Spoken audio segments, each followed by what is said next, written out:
Hello friends, welcome to Bharathi vlog. இன்றைக்கி நம்ம இந்த வீடியோவில் நம்ம ஹோட்டல்லேருந்து வாங்குறப்பல ரொம்ப மொறுன்னு கிறிஸ்பியாக காலிஃப்ளவர் பக்கோடா எப்படி போடுறது அப்படின்னு தான் பார்க்க போகிறோம். அதுக்கு முன்னாடி இப்போ தான் ஃபஸ்ட் டைம் எங்கள் சேனலை பார்க்குறீங்கன்னா மறக்காமல் எங்கள் சேனலை லைக் பண்ணுங்கள், ஷேர் பண்ணுங்கள், சப்ஸ்கிரைப் பண்ணுங்கள். வாங்க நம்ம வீடியோக்குள்ளே பார்க்கலாம்.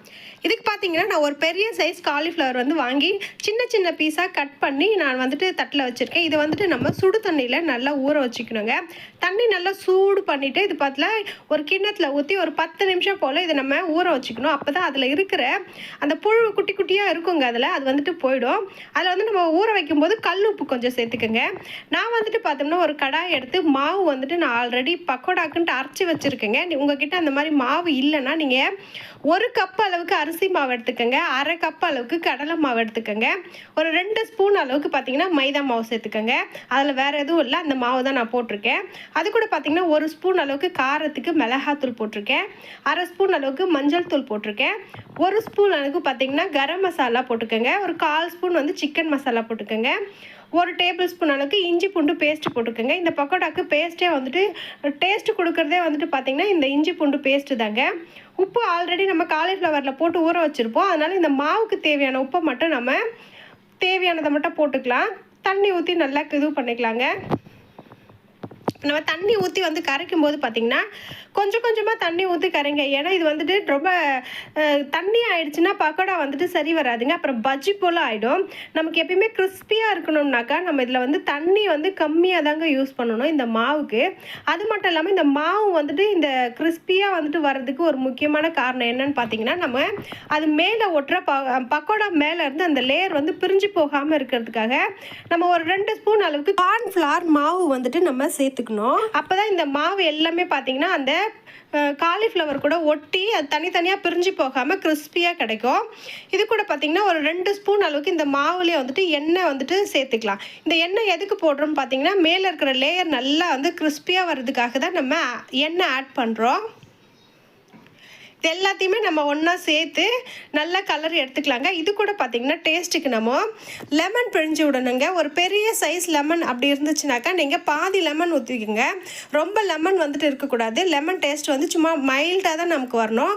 நான் சின்ன சைஸ் லெமன் அப்படின்றதுனால நான் ஒரு முழு லெமன் எடுத்துக்கிறேன். எல்லாத்தையும் ஒன்றா பிழிஞ்சு விட்டுட்டு நம்ம மாவு நல்லா கலந்து வச்சுக்கலாங்க. சுடு தண்ணியில் ஊற வச்சுருந்த காலிஃப்ளவரை எடுத்து இதில் போட்டுக்கலாம். நம்ம தண்ணியை நல்லா வடிச்சிட்டு தாங்க போடணும். தண்ணியோடு கொட்டிட போகிறீங்க. மேலே இருக்கிற நீங்கள் அடியில் எப்படியும் தண்ணி நிற்கும். அதனால் கையில் அள்ளி போடுங்க. கொஞ்சம் தண்ணி இருந்துச்சுன்னா கூட நம்ம அடியில் அப்படியே நின்றுடும். இப்போ இதை இந்த மாவு கூட நல்லா பைண்ட் பண்ணிக்கலாங்க. எல்லா பக்கமும் இந்த காலிஃப்ளவரில் அந்த மாவு படணும். திட்டாக இல்லாமல் நல்லா கலரி விட்டுக்கோங்க. இந்த மாவு தான் இதில் பார்த்தீங்கன்னா நம்ம கலர் பவுட்ரு எதுவுமே ஆட் பண்ணலை. அந்த கலருக்காக தான் நான் மஞ்சள் தூள் சேர்த்தேன். இஞ்சி பூண்டு பேஸ்ட்டு மட்டும் நம்ம இதுக்கு கொஞ்சம் தாராளமாக யூஸ் பண்ணணும். அதுதான் வாசம் கொடுக்கும். இப்போ பாருங்கள், இது எப்படி நான் நல்லா எல்லா சைடும் கலரிட்டு இதை உடனே பக்கோடா போடக்கூடாதுங்க. ஒரு 1/4 மணி நேரம் போல் நம்ம ஃப்ரிட்ஜில் வச்சு கொஞ்சம் நேரம் ரெஸ்ட் விட்டோம்னா அந்த மசாலாலாம் அந்த காலிஃப்ளவருக்குள்ளே நல்லா இறங்கி சாப்பிடும்போது காலிஃப்ளவர் சப்புன்னு இல்லாமல் நல்லா டேஸ்ட்டாக இருக்கும். இப்போ நம்ம ஒரு அகலமான கடாய் எடுத்து அதில் எண்ணெய் ஊற்றி சூடு பண்ணிக்கலாங்க. இந்த காலிஃப்ளவர் பக்கோடா போடுறதுக்கு பார்த்தீங்கன்னா எண்ணெய் நல்லா காய்ஞ்சி இருக்கணும். நம்ம காய்ஞ்சதுக்கு அப்புறம் தாங்க பக்கோடா போடணும். ஏன்னா எப்பயுமே காலிஃப்ளவர் பக்கோடா லைட்டாக எண்ணெய் குடிக்க தான் செய்யும். அதனால் அதை எடுத்து போடுறதுக்கு இந்த மாதிரி ஓட்டி எதனா பாத்திரம் இருந்துச்சுன்னா உங்ககிட்ட ஸ்ட்ரெயினர் இருந்ததுன்னா எடுத்துக்கோங்க. எல்லாத்தையும் எடுத்து வச்சுட்டு அதுக்கப்புறம் நம்ம பக்கோடா போடலாம். இப்போ நான் 1/4 மணி நேரம் போல் நான் ஃப்ரிட்ஜில் வச்சு எடுத்துகிட்டு வந்துட்டேன். எண்ணெயும் நல்லா காஞ்சி வந்துடுச்சு.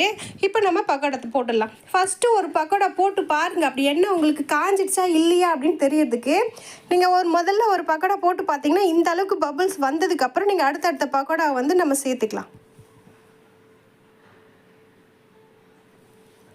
அவ்வளோதான். இப்போ நம்ம இந்த பக்கோடா போடும்போது பார்த்திங்கன்னா நல்லா நெருக்கமாகவே போட்டுக்கலாம். ஏன்னா இது நமக்கு உபரியாக வராதுங்க. இது நல்லா வெந்து வரும்போது பார்த்திங்கன்னா இருக்கிற பக்கோடா மொத்தமும் சுருங்கி தான் வரும். அதனால் நீங்கள் இந்த கடாய் முழுக்கவே நல்லா போட்டுக்கலாம்.